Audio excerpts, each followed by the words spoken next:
Welcome to EP Daily. Today on the show, we discuss the legacy of Nintendo's Satoru Iwata in the rundown. Plus, Marissa's boyfriend, and let's be honest, my best friend, Paul Rudd, crawls all over us in our behind-the-scenes look at AntMan. You want to show me how to punch? Show me how to punch. That's how you punch. And then we show you our favorite highlights from the floor of the recent San Diego Comic-Con. Also coming up, the two motorcycle racing games, MotoGP and Ride, go head-to-head. Marissa gets to do some cooking from her pocket and much more today on EP Daily. Brought to you by EB Games. I'm your host, Victor Lucas, bringing you the latest in everything cool every single day. This studio has several hidden compartments that I use to smuggle priceless items, the most valuable being the rundown. A big Star Wars announcement was made right before Comic-Con last week. Disney has confirmed that the second Star Wars anthology spin-off film will focus on everyone's favorite smuggler-turned-rebel, Han Solo. The story will focus on his early years, showing how young Han became the smuggler, thief, and scoundrel that Luke and Obi-Wan first meet in the cantina at Mos Eisley. Don't be surprised if this is a more badass shooting-first version of the character. The Empire Strikes Back, Return of the Jedi, and Raiders of the Lost Ark screenwriter Lawrence Kasdan is co-writing the film, and it will be directed by the Lego Movie and 21 Jump Street directing duo Phil Lord and Chris Miller. Awesome! The Han Solo movie will jump into hyperspace in May 2018. Star Wars had a huge presence at the San Diego Comic-Con over the weekend, with the cast and crew assembling for a panel and a surprise concert. We'll have a closer look at what went down at the con later in the show. And there was some sad news at Comic-Con. Nintendo President Satoru Iwata passed away on Saturday after a battle with cancer. Iwata became president of Nintendo in 2002 and moved the company away from trying to compete with Sony's rival PlayStation and instead focus on unique devices like the DS and the Wii. This was a huge success for Nintendo and the entire gaming industry. Iwata's last big decision was to embrace mobile gaming, with the first official Nintendo title slated to hit smartphones and tablets later this year.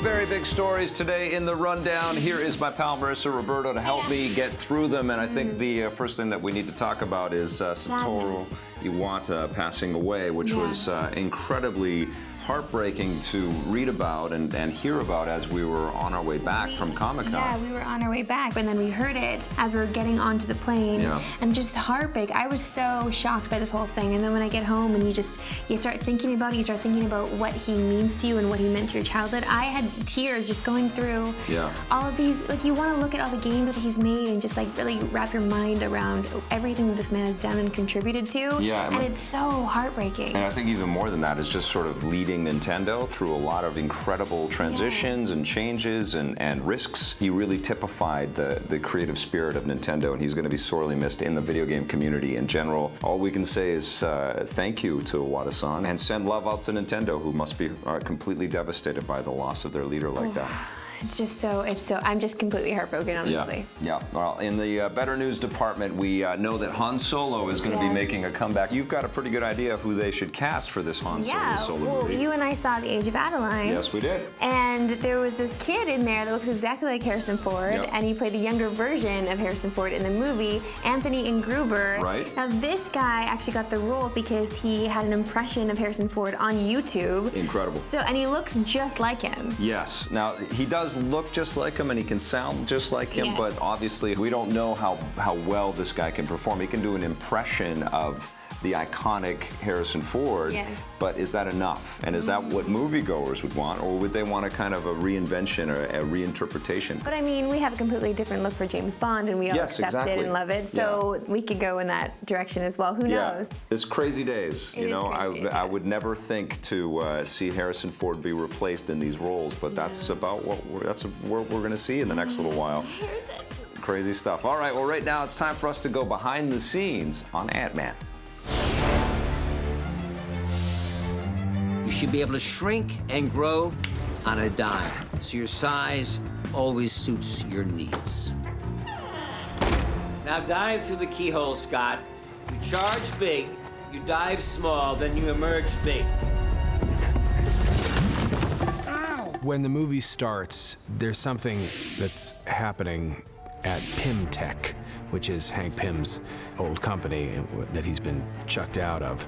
And it's now being run by Darren Cross, and Darren has developed his own form of Pym particle, the Cross particle. And he's developed this technology and this suit on his own.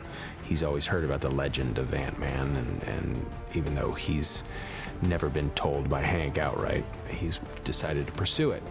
And Hank doesn't want that in the world. He has sat on this technology and he's kept it from everyone because it doesn't even matter if it gets into the wrong hands. If it gets into anybody's hands, it's just chaos. Scott, I've been watching you for a while. You're different. When I accepted, I was sent, hardcover books of Marvel Comics, beautiful presentations of all of Stan Lee's work. I used it a lot for research. It was very helpful. Kind of solidified me in understanding his background, what kind of scientist Dr. Pym was, the incredible research that he did, and this incredible serum that he developed that allowed a human being to reduce to the size of an ant with human strengths, and then right back up to full size again. You want to show me how to punch? Show me how to punch. That's how you punch. I think Paul Rudd has that everyday man feel to him. And then there's, of course, the themes that run through the film of father-daughter issues that are really prevalent in the storytelling. And I just don't know if there's anyone in the world who could say I'm completely above father-daughter issues. I mean, there's just always stuff to be mined there because the relationship between a parent and a child is so complex. And so I think that there's a lot of wonderful, relatable material there with those storylines. What do you want me to do? He's not a perfect man. He's very flawed. He's a reluctant hero. He wasn't born brave like Captain America. He's not a Norse god. He's just a guy and got sort of swept up in this and sort of found his bravery and his courage. And I think Paul has such a relatable, down-to-earth, honest quality that I think it'll be a really compelling addition to the whole universe, but certainly is a centerpiece of this movie. Paul is just killing it as Ant-Man, and he's, of course, he's like the character's just really likable. And I think that they're gonna feel for the guy and want him to succeed. I need you to be the AntMan. Oh, that looks so fun. I can't wait to see this movie. We're gonna see tonight, Victor Lucas. Big winner, because after the break, we've got MotoGP 15 versus Ride.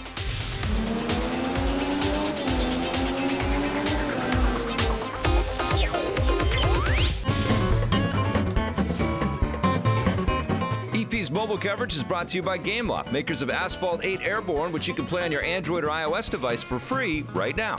Someone's cooking in the kitchen and it looks like Flo. Oh yes, that's right, it is. It's Flo from Diner Dash in Cooking Dash 2016. I absolutely love these games. I love them for their addictive quality. I love them because I guess I did serve a lot when I was younger, and it just reminds me of serving and being in the kitchen. But this time Flo is actually in the kitchen. She's cooking steak, she's cooking shrimp, she's cooking some broccoli. She cooks a lot of different things, and she makes drinks for the customers. But of course, it's all time. You gotta be quick on your feet. These games are a really big challenge, actually. Once you progress and make it past the first few levels, it gets really tough because you're not only managing the customers, as always, you're managing their happiness, you're managing the food, you're managing the people around you that you need to actually help you progress in this field. You know what, cooking ain't easy, and it's hot in the kitchen, and Flo needs to make it work. There's a lot of different upgrades that you can do for your kitchen. Also, the food can be upgraded so you can charge more. You want to make sure you serve within a certain amount of time so you get a great tip, and you don't want to make those customers angry, because you know what happens when they're angry?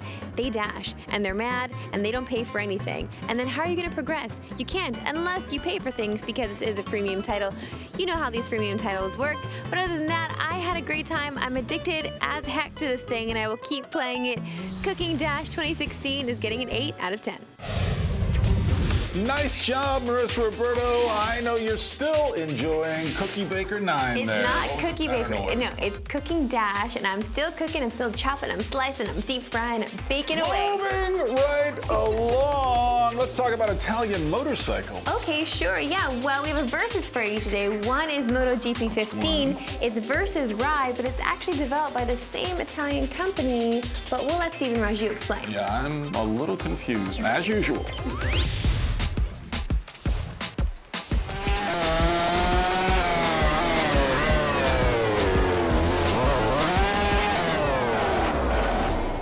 I've always dreamt of riding down the highway on a motorbike with the wind blowing through my... Yeah, Dreams. It's okay. good to have dreams. I've been wearing a helmet, so I wouldn't be able to feel anything anyway, right? Right. Today we are looking at two different motorcycle racing games. This is MotoGP 15 versus Ride. Now these are both by the same developer, Milestone, out of Italia. Wait a second. Ethics in gaming? I think it's weird. I think it's a little bit weird that we're looking at a game that are made by the same developer. It's like saying like EA makes very different sports games, and these are two different worlds of motorcycles here.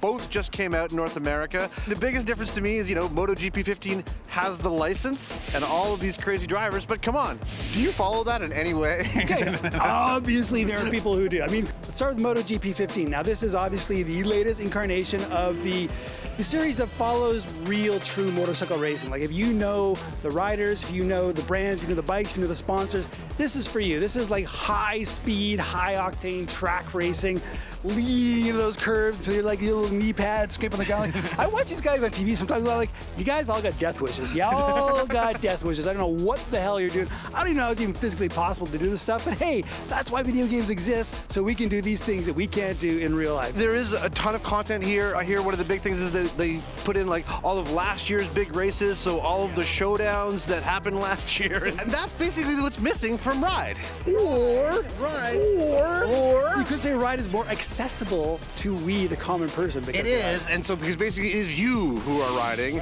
and there are hundreds of bikes and all sorts of routes, and actually there is a bit more, it's less tracks, a little bit more open roady stuff, Yeah. and so... And slower, I don't want to say slow bikes, because there's like 100 real world bikes, and you get up to like really fast Kinder street physics. bikes. Yeah, just like a little less intense, a little less technical. Ride is a little easier to get into, and partly too, I felt more like this is me as opposed to playing as these guys who yes, they're celebrities in their world, but I have no idea who they are and I don't care. If you're a hardcore fan of the sport, MotoGP is obviously, you probably played all the previous games. This year, I don't think adds a lot to the experience that you wouldn't have got with MotoGP 14.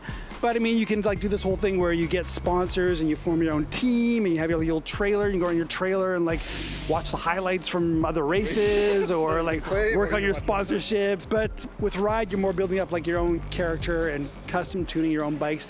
Again, man, you've got to be a fan of motorcycles to really appreciate the these actual games. riding though too. I mean, I felt the riding physics were very, very similar. I mean, this is one of these it is made by the same guys. They both have the rewind feature where when you wipe out, you get back up. I use that a lot. I use that a lot. I'd be that like, should be a standard on everything. I'd be off the start, and I'd be like, yeah, it could be popping a wheelie over backwards. Okay, rewind. That didn't happen. Or go around a corner, you're jostling other dudes, wipe out, rewind.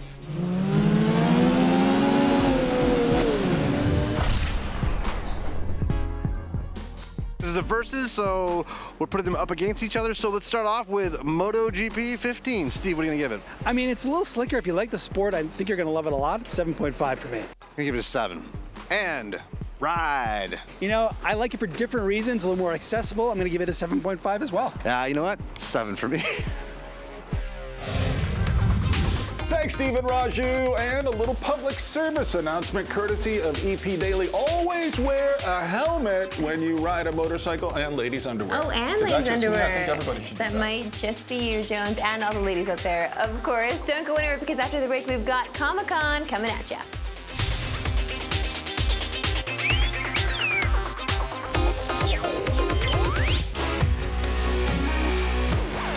Welcome back to EP Daily. Vic, Marissa, and Jose were all in San Diego last weekend to enjoy Comic-Con 2015. No, my invitation did not arrive, so I wasn't allowed to go. Anyway, they got together to talk about all the highlights from this year's show. Here they are.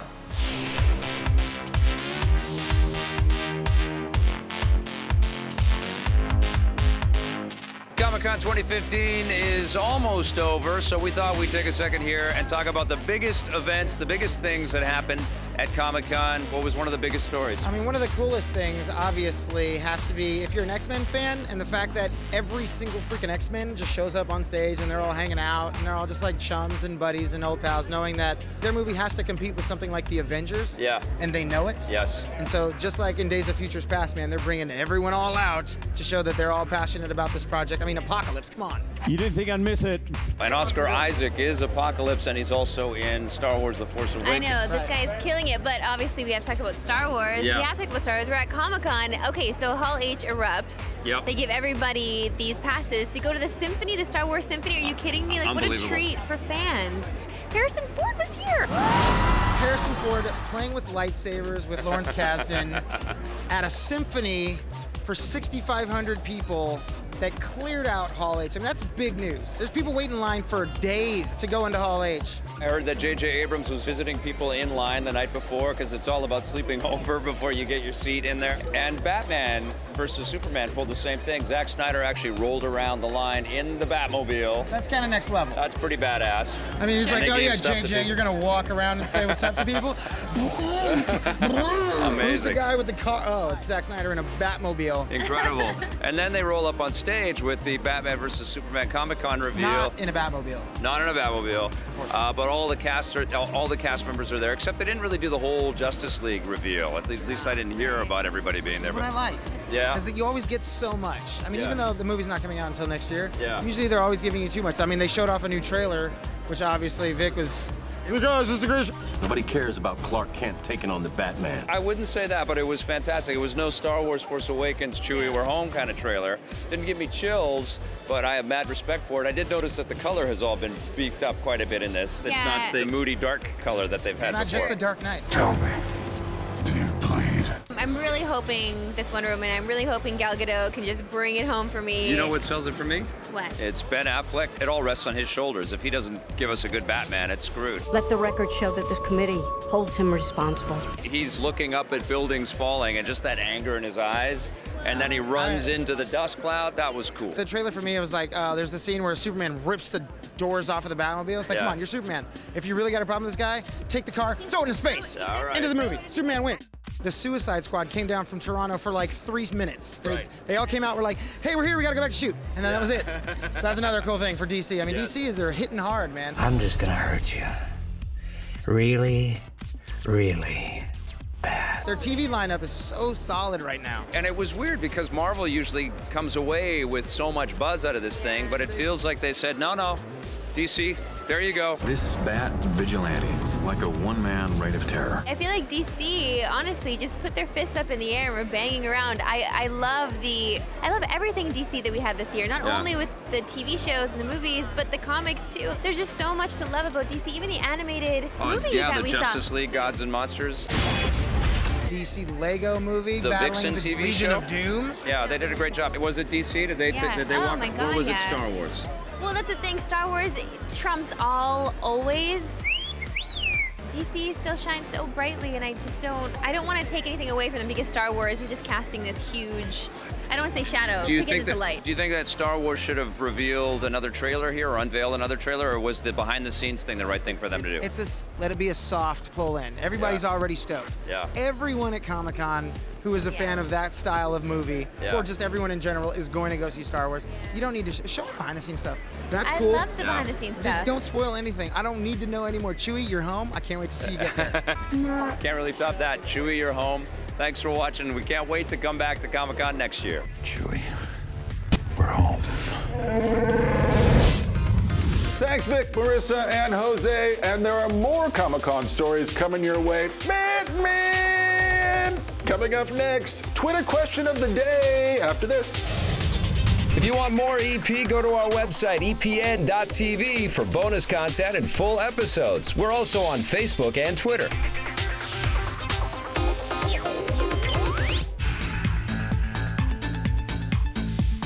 Welcome back to the Electric Playground. Put your smiles on. It's time for the Twitter question of the day. This one is from Donnie Swanson at Swangore. What? Asking, how many leaks do you figure are actually just the marketing department of a movie or a game leaking something to build hype?